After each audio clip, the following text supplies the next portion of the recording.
3 buwang halos walang tulog si Dennis. Umaga'y nasa opisina, sa gabi namay nasa gym.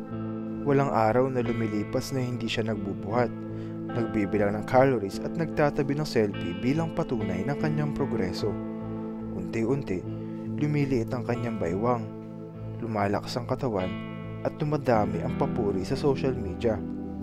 Ang matagal na niyang pangarap na maging malusog at maganda ang hubog ng katawan ay unti-unting natutupad.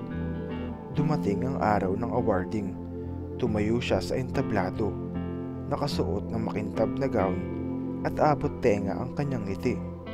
Sa harap ng maraming tao, itataas na sana ang tropeyo bilang tanda ng tagumpay.